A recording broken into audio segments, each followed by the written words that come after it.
बिस्मिल्लाहिर्रहमानिर्रहीम। अस्सलाम वालेकुम। 29 मार्च का आगाज़ हो गया जुमे के दिन का, लेकिन बात करेंगे कल 28 मार्च जुमेरात के दिन की डेवलपमेंट्स के हवाले से। सुप्रीम कोर्ट ऑफ पाकिस्तान से जस्टिस काजी फ़ाइज़ ईसा साहब ने नामुकम्मल तफसीलात जारी करवाई हैं, लेकिन इन नामुकम्मल तफसीलात ने भी मुकम्मल गठजोड़ बेनकाब कर दिया है और बिल्ली थैले से बाहर आ गई है। सारा ये जो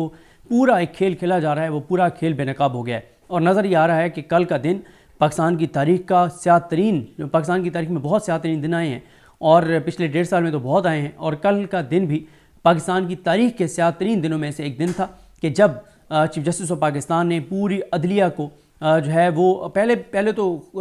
ढके छुपे उन्होंने एक तरह से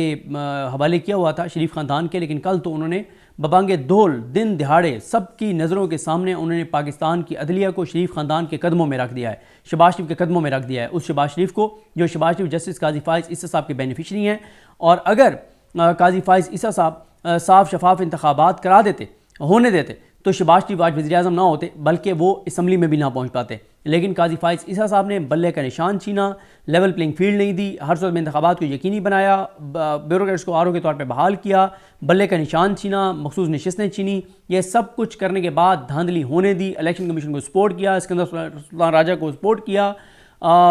लोटे बनने दिया तहरीक इंसाफ के लोगों को। सारा कुछ काजी फ़ाइज़ ईसा साहब का जो किया धरा है उसके बेनिफिशरी हैं ये फॉर्म 47 वाले मुसल्लत जो पाकिस्तान के ऊपर कब्जा पाकिस्तान का दे दिया गया है इन चोरों डाकू लुटेरों को। तो कल उन चोरों डाकू लुटेरों के साथ ओपनली एक मीटिंग करके और पाकिस्तान की पूरी अदलिया को शहबाज शरीफ के कदमों में रख दिया गया है कि हजूर माय लॉर्ड, ये आपके कदमों में पड़ी है पाकिस्तान की अदलिया, इसके ऊपर पाँव रखें, रोंदें, पाकिस्तान की अदलिया को जो मर्जी करें, आपको ये पूरा इख्तियार दिया जाता है। पहले आ जाते हैं जो अलामिया सामने आया है उसमें क्या अहम नुकात हैं। उसमें एक तो बताया गया है कि चीफ जस्टिस पाकिस्तान जस्टिस काजी फ़ाइज़ ईसा साहब को 25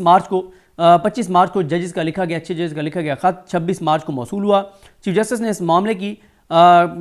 हसासियत को मद्देनज़र रखते हुए उसी दिन अफ्तारी के बाद इस्लामाबाद हाई कोर्ट के चीफ जस्टिस और तमाम जजेस को मीटिंग के लिए अपनी रहायशगाह पर बुलाया। चीफ जस्टिस की रहायशगाह पर जजेस के तहफ़्फ़ुज़ात सुने गए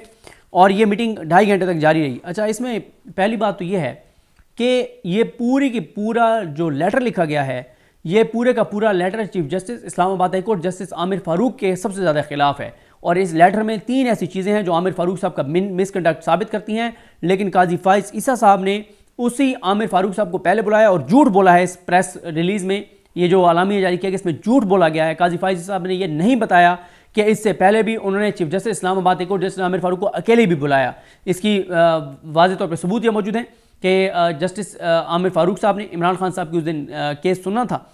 26 मार्च को, उन्होंने कमर अदालत में आकर बताया कि उनको सुप्रीम कोर्ट जाना पड़ रहा है, इसलिए वो सुप्रीम कोर्ट जा रहे हैं और आज केस की समाअत नहीं कर सकते। तो काजी फ़ाइज़ ईसा साहब ने इसमें यह नहीं बताया कि उस दिन उन्होंने अकेले भी आमिर फ़ारूक साहब को बुलाया और फिर मिल के ये सारा खेल खेला है। और उन्होंने इस आलामिया में इस बात की भी तरदीद नहीं की जिसमें ये खबरें आई थी, सुप्रीम कोर्ट के रिपोर्टर्स ने रिपोर्ट किया था कि जस्टिस काजी फ़ाइज़ ईसा साहब की अहलिया भी उस मुलाकात में मौजूद थी। क्या जस्टिस काजी फ़ाइज़ ईसा साहब की अहलिया किसका पैगाम लेकर आई थी, किसके नुमाइंदे के तौर पर बैठी थी, ये वो सवालात हैं जिनके जवाबात नहीं आए और इस अलामिया में इसको क्लैरिफाई नहीं किया गया। और इस अलामिया में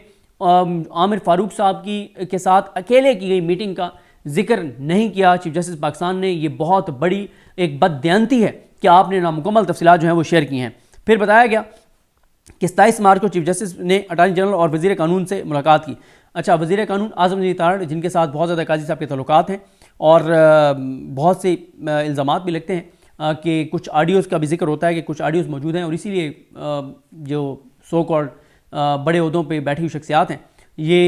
इसलिए कंप्रोमाइज़्ड हैं, कमज़ोर हैं, क्योंकि इनकी जो ऑडियोज़ हैं आज़म नज़ीर तारड़ साहब के साथ अगर ये एंकी फेंकी करेंगे तो वो ऑडियोज़ जारी हो जाएंगी कि क्या क्या खेल खेला जाता रहा है। उसके बाद बताया गया उसमें अलामिया में कि सदर supreme court bar Shahzad Shaukat साहब जो नून लीग के परवरदा हैं, नून लीग के साथ हैं, नून लीग के वोटों से, नून लीग की सपोर्ट से, और बड़ी इसमें भी बड़ा खेल खेला गया था और इनको सदर सुप्रीम कोर्ट बार बनवाया गया था। उनसे मुलाकात हुई, पाकिस्तान बार कौंसिल के सीनियर मेंबर से मुलाकात हुई। अब ये पाकिस्तान बार कौंसिल और सुप्रीम कोर्ट बार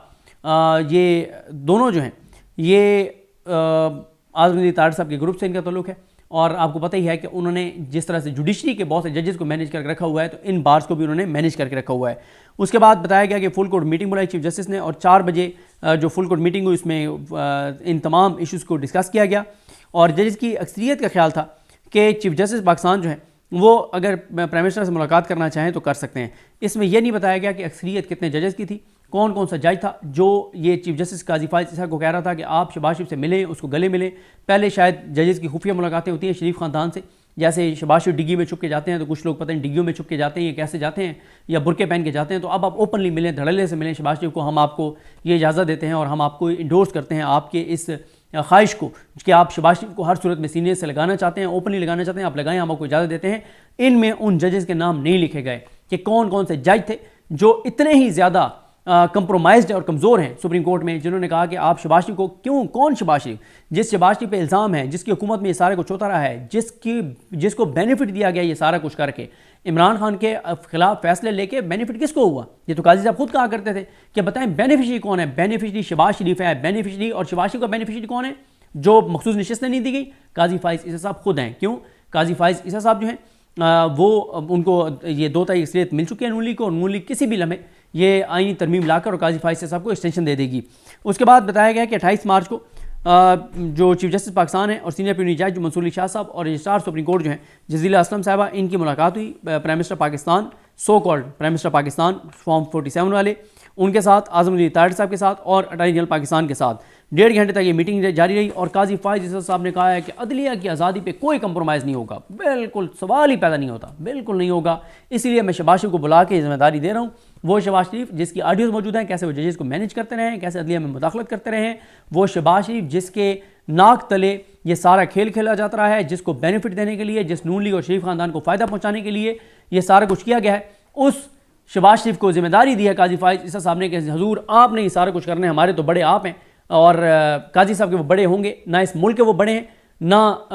लोगों के वो बड़े हैं, क्योंकि इस मुल्क के आवाम ने उनको मुस्तरद किया है। लेकिन काजी फाइज ईसा साहब के इलेक्शन कमीशन ने और काजी फाइज ईसा साहब के बहाल किए गए आरओज़ ने, ब्यूरोक्रेट्स ने शहबाज शरीफ की जमात को वज़ीर-ए-आज़म बनाया है, कब्ज़ा दिया पाकिस्तान का। उसके बाद ये इतफाक़ हुआ जनाब कि इंक्वायरी कमीशन जो है वो बनाया जाएगा, जो सुप्रीम कोर्ट के किसी रिटायर्ड जज पे की सरबराही में होगा, और वफाकी काबीना के इजलास बुलाकर कमीशन की मंजूरी ली जाएगी। और फिर बताया गया कि काजी फाइज साहब ने फुल कोर्ट बुलाया और फुल कोर्ट बुलाकर फिर दोबारा उनको एतमाद में लिया कि ये बातें हुई हैं। अब मैं आपको बताता हूँ कि इस पर PTI का आलामिया क्या आया है, और फिर मैंने 2 ट्वीट्स किए थे। वो ट्वीट्स मैं दोबारा आपके सामने एंड में इसलिए पढ़ूँगा कि जिन्होंने मेरे वो ट्वीट पढ़ लिए हैं उनको ज़रूरत नहीं है कि दोबारा मैं उनका टाइम जो है वो लूँ। तो मैं आपको बता देता हूँ कि PTI का जो आलामिया आया है, और ये आलामिया PTI के सिर्फ बयानात आ रहे हैं, और ये बयानात सिर्फ आंखों का धोखा है PTI के। इसमें कहा गया कि जनाब पाकिस्तान तहरीक इंसाफ की कोर कमेटी इजलास के हंगामी इजलास का आलामिया, पाकिस्तान तहरीक इंसाफ ने इस्लामाबाद हाई कोर्ट के जजेस के ख़त के मंदरजात की तहकीकात के लिए वफाकी हुकूमत की जानिब से इंक्वायरी कमीशन के क़याम और उसके ज़रिए तहकीकात को मुकम्मल तौर पर मुस्तरद कर दिया। मुल्की अदलिया और कानूनी मफाद से जुड़े इस हसास तरीन मामले पर चीफ जस्टिस की वज़ीर-ए-आज़म से मुलाकात पर नहायत तशवीश का इजहार किया गया। मामले को अदालत उज़्मा के लार्जर बेंच के सामने रखने और खुली अदालत में इस पर कार्रवाई का मुतालबा किया गया। इस्लामाबाद हाई कोर्ट के जजेस का ख़त वफाकी हुकूमत की एजेंसीज़ के ख़िलाफ़ एक फ़र्द जुर्म है। मुअज़्ज़ज़ अदालत के हाज़िर सर्विस जजेस के संजीदा तरीन मरासले की एक रिटायर्ड जज के ज़रिए तहकीकात आज़ादाना, गैर जानिबदाराना और शफाफ तहकीकात से एक भोंडा मजाक है। अपने ख़त में इस्लामाबाद हाई कोर्ट के जजेस ने चीफ जस्टिस ऑफ पाकिस्तान और सुप्रीम जुडिशल कौंसिल के सामने अदलिया के वजूद को लाहक बुनियादी चैलेंज को बेनकाब किया है। अवामी मैंडेट पर डाके के बलबोते पर वजूद में आने वाली हुकूमत हर लिहाज से मुल्क में जारी लाकानूनीत और गैर कानूनी और गैर आइनी मुदाखलत की सबसे बड़ी बेनिफिशरी है। चोरी के मैंडेट पर बैठा गैर मुंतखब वज़ीर-ए-आज़म या उसकी हुकूमत किसी किस्म की तहकीकात करवाने के काबिल नहीं है, ना ही इस किस्म की तहकीकात की कोई क्रेडिबिलिटी होगी।